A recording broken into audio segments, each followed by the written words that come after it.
Friday is September 24th. Welcome on into Daily Cards Live here on ClaibsOnline.com. Brought to you by Munganat St. Louis Acura and Royal Banks of Missouri.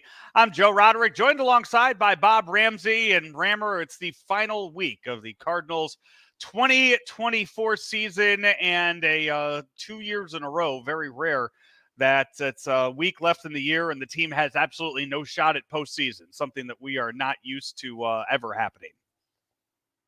Yeah, and we've talked about it a lot. I just had a couple of people, oh, you still going to watch games? Yeah, of course. Of course I'm going to watch games. I got to look at people, McGreevy, for instance.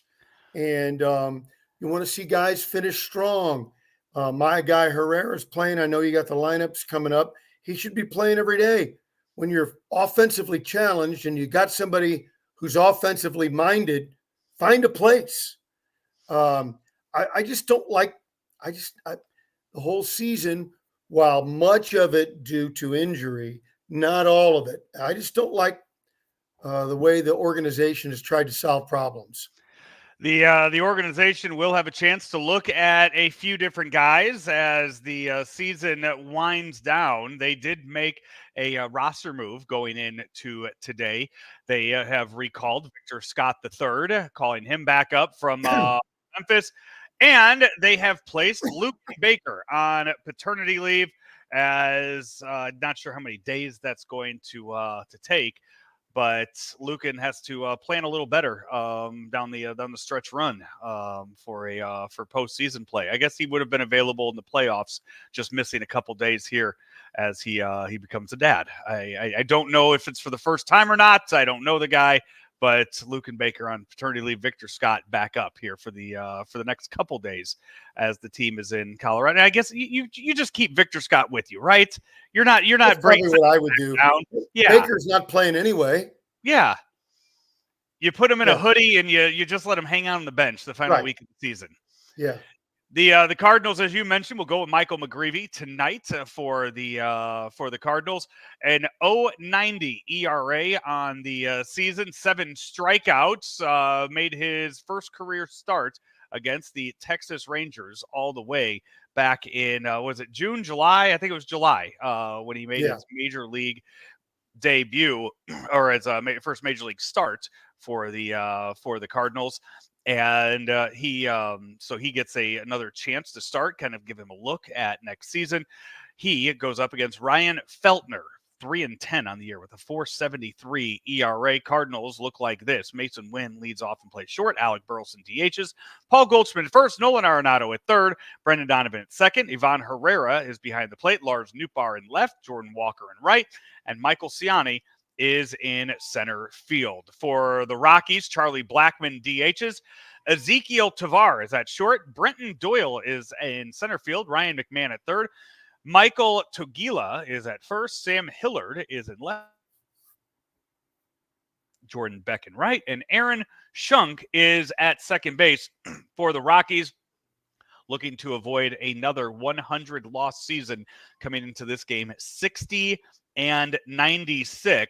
And Rammer, the final week of the season for the Rockies is going to be a celebration of the career for Charlie Blackmon, who yesterday went on his social media account and announced his retirement. Said, "This is it. I've come to the end of the line," and he has announced that he is done, and these will be his final games in Colorado. Well, two things. Toglia and Duran are both having very nice years, and anybody can get hot at Coors Field, but keep an eye on those two guys. As far as Charlie Blackmon goes, one of my favorites. I love watching him play. And when he was young and they had Tulowitzki and Arenado, and it kind of looked like, hey, man, maybe the Rockies are going to put it together. And then just things, they let them slip through their fingers and started moving guys. And they just have never been able to figure it out. In the 2017 season, one of Charlie Blackmon's 4 All-Star game appearances, he led the league, led all of Major League Baseball in plate appearances, runs scored, hits, and triples that year, which allowed him to go on to have the highest batting average in the National League of 331 on the year, good enough to get him 5th in the MVP voting that season, and also winning one of 2 Silver Sluggers in his career. He ends his career, shockingly, still short of 2,000 career hits. I know he's been hurt a lot. And the COVID year, and there's a lot of circumstances. Yeah, but ends with right now sitting at 1,797 hits on the for his career. But a great season for Charlie Blackmon. Rammer, my one and only encounter with Charlie Blackmon, the first All-Star game that I went and covered in Cleveland. I know I tweeted out the video of it when it happened. I'm going to find the video and send it out again. But I'm sitting there in the hallway on crutches. I had just had ACL surgery a few weeks prior, and I'm just sitting there hanging out, and I see Charlie Blackmon walking down the hallway. You know who Charlie Blackmon is right away. Very easy to pick out. And he's walking up, and I turn to Ben Boyd, and I say, hey, record this. And as he's walking by, I said, Charlie, do you think you have the best mullet in all of Cleveland? And his response was, nah, I've already seen better. How about that? But a man of the people, Charlie Blackmon, ending his career. And I don't know how the Rockies go about honoring their all-time greats, but I would imagine he would be in whatever Rockies Hall of Fame, Ring of Honor, whatever it might be when it's done. Yeah, I don't know their process either. I'm really not sure. I've always enjoyed watching him play, though. Yeah, absolutely. He is a guy that I think you talk to many Cardinal fans and you ask who would you have liked to have it at some point in their career, and I think Charlie Blackmon's name is on everyone's list when it comes to that. Yeah, in the last number of years, I remember we were all hot for Troy Tulowitzki for a few years, but Blackmon, switch hitter, power, on base percentage, plays a good right field. Yeah, he would have been nice. We'll see how things go. The final 3 games the Cardinals will face against him this week should be noted on the schedule. So as you kind of look at things all throughout baseball this final week, like who can clinch or who's still in the race, this and that. It's only wild card now. Right. Oh, well, I shouldn't say that. Padres have to win all their games, and the Dodgers have to lose some. That's the only division race in play. And off the top of my head, I was looking at it this morning. In the American League, what is it? 4 teams for 2 spots. In the National League, 3 teams for 1 spot, or something like that. There still can be some shuffling, and if you're a fan of one of those teams, you might have the tight cheeks, but it's pretty much over. Actually, Rammer, it's just to clarify some of these races. So that's the case with Baltimore and the Yankees. Baltimore is 6 games back of the Yankees in the AL East, so it would be a case of Baltimore winning all their games. The Yankees, no, they're done. Why waste our breath? It's not going to happen. Well, I'm just going. I'm going through and I'm clarifying the standings here. Houston has a 4-game lead over the Mariners. They're 6 out. They're not going to catch them. Right. The Mariners are 4 games back of Houston in the AL West. It's possible, but really not likely. Like I told you a few weeks ago, we have witnessed to a few miracle finishes, but if it happened every year, it wouldn't be a miracle. It's not going to happen. Rammer, the Padres are only 3 games back of the Dodgers right now. Yeah, that's what I said a minute ago. That's the one division race still in play a little bit. So they start. A 3-game series tonight. Yeah, if the that could be clinched one way or another this week. If the Padres, it could be a race to the end. If the Padres sweep the Dodgers this week, we have ourselves some really exciting baseball down the week this weekend. Yeah, if they do, what if the Dodgers sweep them? Then it's over. Then it is over. Then it's a 6-game lead with 3 to play. I think if the Dodgers win 2 this week, I think then it's done. I think then they clinch off of that. I would imagine that's. Yeah, I love watching both teams play, and so I'm looking forward. I'm staying up late and watching tonight, so it'll be really fun. Another thing to watch when you are watching that Dodgers-Padres game this evening, Shohei Ohtani goes into the final week of the season, 53 home runs, 55 stolen bases. Padres have good pitching. Padres have a good bullpen. 7 home runs against the Padres, probably out of the question to get to the 60-60 club. Well, you're not going to have 7 home runs in 3 games. You know what? If one guy were to, if he were to do it, and we were sitting here Friday talking about it, would you really be that surprised? A little bit, because it's hitting home runs is really hard.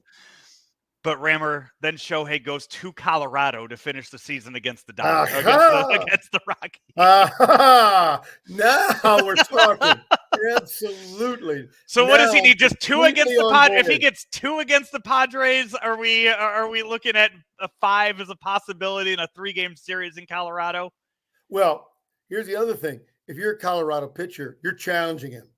Yeah. And then it gets really interesting. And if you're Bud Black, I mean, what do you have to lose? Right, challenge him, compete. Right. You saw Skip Schumacher. I don't know did you see the lip reading of Skip Schumacher? Yeah, Skip said the same thing. Yeah, F it. You know what? Hey, we're going to respect him. We're going to pitch to him. Yeah, and absolutely. Got 3 home runs out of that. So that's one of the series to watch this evening for the I'm excited to watch down the stretch. Wild card quickly, just to how some of those look. You have the Twins 1 game back of the Royals, and the Mariners a game and a half back of the Royals. Detroit now sits in the number 2 wild card spot. Rammer, you called that about a week ago. Yeah, half game over the Royals right now in that number 2 spot. This is what's really amazing about that is there was talk at some point in August about shutting Tariq Skubal down for the year, just kind of looking at it and going, you know what, we're sellers at the trade deadline. There's no reason to keep pushing him the way that we are. And now here he's going to be pitching in October. Well, you look at the Tigers, their lineup's horrible. St. Louis and Veerling is there. He's having an okay year. Green's having an okay. They're terrible, but they pitch and they defend. They're very athletic. And in today's game, you pitch, defend, and you're athletic. In the old days, in the 60s, pitching, speed, and defense. Cardinals in the 80s, pitching, speed, and defense. That kind of baseball still plays. And then in Atlanta is a game and a half back of the Diamondbacks for that third wild card spot too. So that's the Diamondbacks were red hot, scoring 1 million runs. They've got a week to figure it out and hold off the Braves. So there's still a couple of slots in wild card that'll be fun to watch. Well, we will watch 2 teams that will not be playing in October tonight as the Rockies and Cardinals get set to go at 7:40 from beautiful Coors Field in Denver, Colorado. It is Ryan Feltner for the Rockies taking on Michael McGreevy for the Cardinals. Very much looking forward to McGreevy making his second start with the Cardinals and hopefully has a good one. And we're sitting here talking about where he fits into the 2025 rotation tomorrow on Daily Cards Live. Now, here is me hedging, and I don't normally like hedging, but I've always believed this about Coors Field, and that is you can pitch well and end up with bad numbers. So I think don't just look at the box score tomorrow or, he gave up 4 runs. How did it happen? And I think at Coors, more analysis is needed because of that ballpark. We will talk to you tomorrow for Cardinals and Rockies Game 2 here on Daily Cards Live. And we are brought to you each and every day by Munganast St. Louis Acura and also Royal Banks. I was at Royal Banks today. I'm converting a lease to a purchase. And last month I got a new car. The dealer set it up with a bank. I want to use my bank, Royal Bank. So we're switching some things around. And I got to tell you, service, regardless of whatever sponsors we talk about, then it come down to service and local companies. And that's what Royal Banks is all about. It's where better service means better banking. But I've been with Royal Banks 20 years now, and I'll never go anywhere else. St. Louis, East Side, St. Charles, Northeast Missouri, Royal Banks, equal opportunity lender. He's Bob Ramsey. I'm Joe Roderick. Talk to you next time right here on Daily Cards Live.